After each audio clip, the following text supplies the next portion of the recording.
ओम श्री गणेशाय नमः। दीपावली की कथा।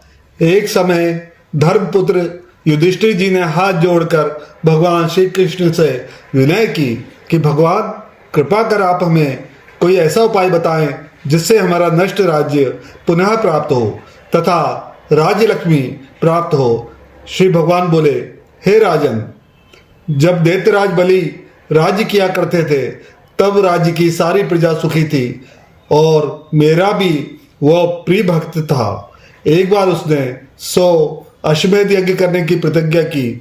उसके जब 99 यज्ञ पूरे हो चुके और एक ही यज्ञ बाकी था तब इंद्र अपने सिंहासन छीनने के भय से रुद्र आदि देवताओं के पास पहुंचे, किंतु उसका कुछ भी उपाय वे ना कर सके।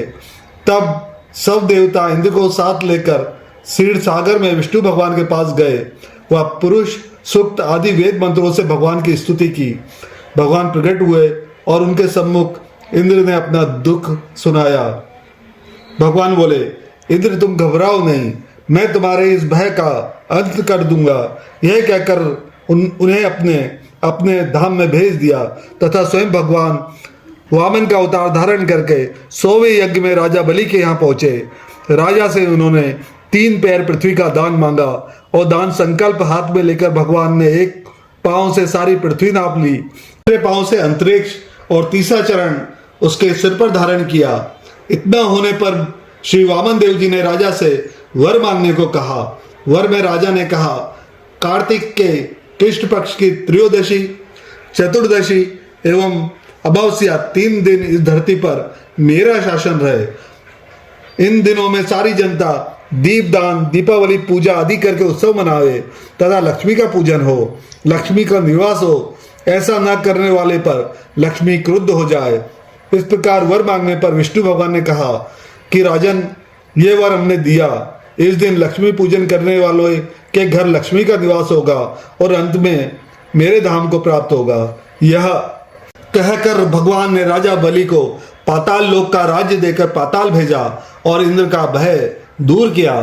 तभी से महालक्ष्मी पूजन, दीपावली आदि का उत्सव मनाया जाता है, जिसके फलस्वरूप मनाने वाले के घर में कभी लक्ष्मी का अभाव नहीं होता। भगवान श्री कृष्ण बोले, हे राजन, एक कथा और सुनिए। मणिपुर नामक नगर में एक राजा था जिसकी धर्मपत्नी पतिव्रता एवं धर्मपरायण थी। एक दिन उसकी पत्नी छत पर स्नान के निमित्त अपने गले के सुंदर बेशकीमती नूल का हार को उतार कर वहां रखकर स्नान करने लगी। उसी समय आकाश में मंडराती हुई चील की दृष्टि उस हार पर पड़ी और उसे लेकर उड़ गई। किसी स्थान पर एक गरीब बुढ़िया की झोपड़ी पर मरा हुआ सर्प पड़ा था। सो चील की दृष्टि सर्प पर पड़ते ही हार को छोड़ सर्प को ले चंपत हो गई। रानी ये देखकर उदास हो महल में चली गई तथा थोड़ी देर के बाद राजा के आने पर उसने हार का वृतांत राजा से कहा।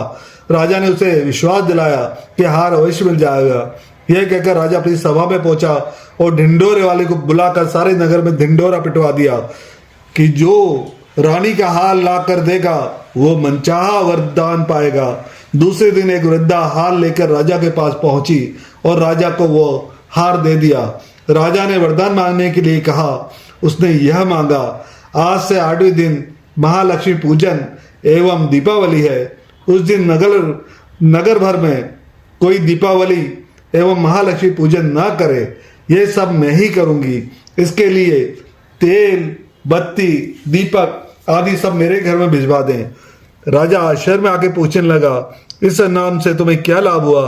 वृद्धा बोली, राजन, इस दिन लक्ष्मी पूजन एवं दीपावली करने से महालक्ष्मी प्रसन्न होती है तथा सदा उसके घर में स्थिर रहती है। राजा बोले, मुझे लक्ष्मी पूजन करना है। वृद्धा ने कहा, प्रथम मैं पूजन करूंगी, बाद में आप करना। ऐसा कहने पर राजा एवं वृद्धा के घर में अटूट धन संपत्ति का निवास हो गया। इसलिए श्री महालक्ष्मी की प्रसन्नता के लिए बड़े बड़े राज प्रसादों से लेकर झोपड़ी तक में सर्वत्र ही लक्ष्मी का पूजन होता है। श्री कृष्ण बोले, हे धर्मपुत्र, श्री लक्ष्मी के पूजन तथा दीपावली उत्सव से लक्ष्मी की प्राप्ति होती है। इसलिए हे राजन, तुम्हारा खोया हुआ राज्य तुम्हें फिर प्राप्त हो जाएगा। जय मां ताप्ती।